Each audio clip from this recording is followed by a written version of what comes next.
மன்னர் நகர்வலம் போயிட்டு இருக்கார். ஒரு பிச்சைக்காரன் மன்னர் எதிரில் வரான். பிச்சை போடுவோங்கிறான்.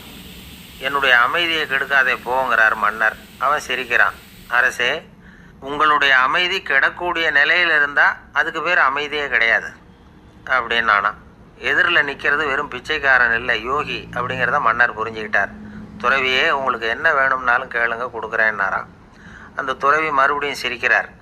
அரசே, உங்களால் முடியாததையெல்லாம் கொடுக்க முடியும்னு சத்தியம் செய்யாதீங்க அப்படின்னார். மன்னருக்கு கோபம் வந்துட்டுது. என்ன இவர் இப்படி சொல்கிறாரு அப்படின்னு நினச்சார்.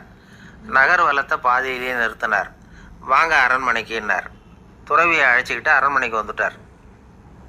துறவி தன்கிட்ட இருந்த பிச்சை பாத்திரத்தை நீட்டினார். இது நிறைய எனக்கு பொற்காசுகள் வேணும் அப்படின்னாராம். அவ்வளவு தானா, இது ஒரு பெரிய காரியமா அப்படின்னு கையை தட்டினாராம் மன்னர். ஒரு பெரிய தாம்பாளம் நிறைய பொற்காசுகள் வந்து சேர்ந்தது. அதை அள்ளி போட்டார். போட அந்த பிச்சை பாத்திரம் நிரம்பவே இல்லை. பொற்காசுகள் போட அவ்வளவே உள்ளே வாங்கிக்கிட்டே இருக்குது. அரசாங்க கஜானாவே காலி ஆகிட்டுது.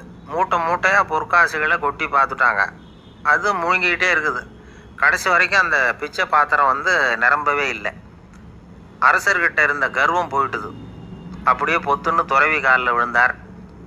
அப்போ அந்த துறவி சொன்னாராம், மன்னா, இந்த பிச்சை பாத்திரத்தை உங்களால் மட்டும் இல்லை, வேற யாராலையும் நிரப்ப முடியாது. அதுக்கு என்ன காரணம்னா, இது வந்து சாதாரண பிச்சை பாத்திரம் இல்லை, பேராசைகளோடு வாழ்ந்து செத்துப்போன ஒரு மனிதனின் மண்டை ஓடுது அப்படின்னாராம்.